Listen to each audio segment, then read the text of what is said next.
सफलता की कहानियां। धीरूभाई अंबानी।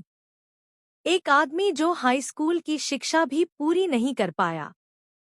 वह इतने गरीब परिवार से था कि खर्चा चलाने के लिए उसे अपनी किशोरावस्था से ही नाश्ते की रेहड़ी लगाने से लेकर पेट्रोल पंप पर तेल भरने तक का काम करना पड़ा।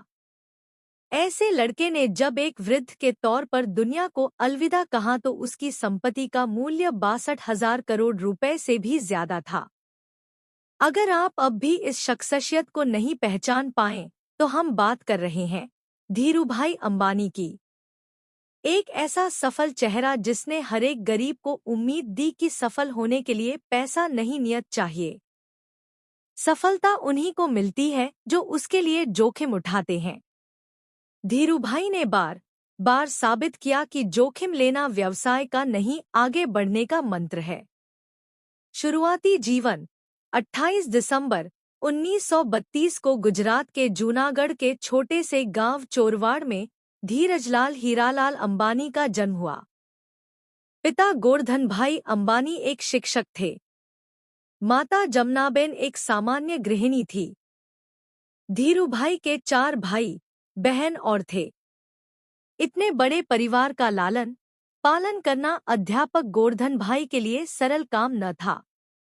एक समय ऐसा आया कि आर्थिक परेशानियों की वजह से धीरूभाई को पढ़ाई बीच में ही छोड़नी पड़ी और उनकी स्कूली शिक्षा भी अधूरी रह गई। पिता की मदद करने के लिए धीरूभाई ने छोटे मोटे काम करने शुरू कर दिए। व्यावसायिक सफर की शुरुआत। यह उदाहरण कि हरेक सफलता के पीछे ढेरों असफलताएं छुपी हुई होती है, धीरूभाई अंबानी पर एकदम सटीक खरी उतरती हैं।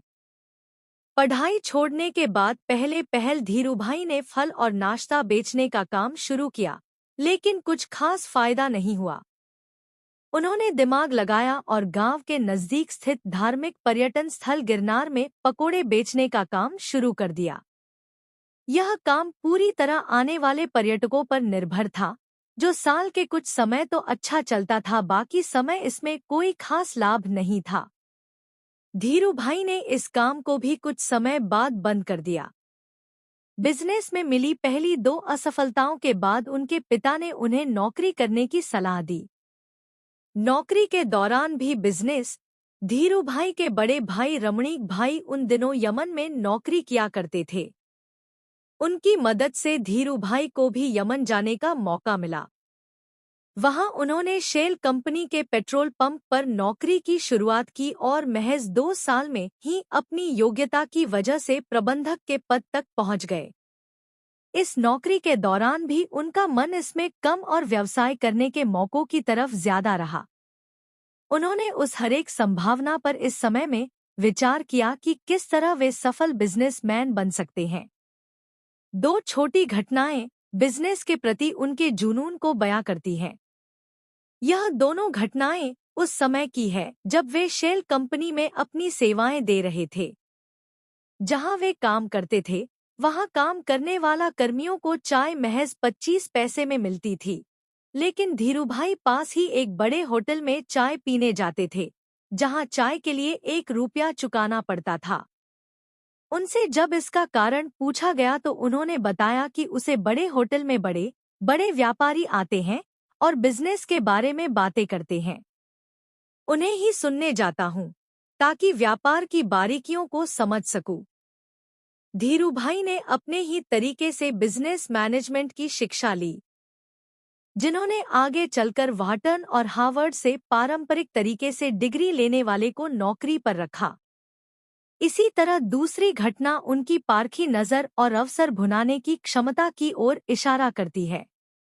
हुआ यूं कि उन दिनों में यमन में चांदी के सिक्कों का प्रचलन था।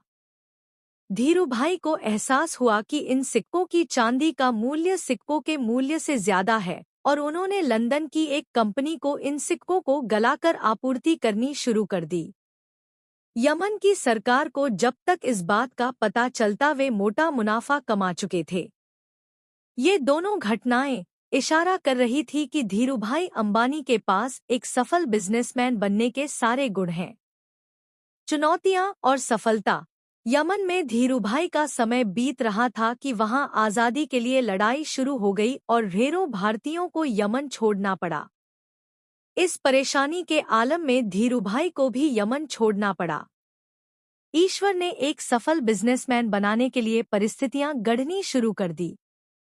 इस नौकरी के चले जाने के बाद उन्होंने नौकरी की जगह बिजनेस करने का निर्णय लिया, लेकिन व्यवसाय शुरू करने के लिए पैसों की जरूरत थी।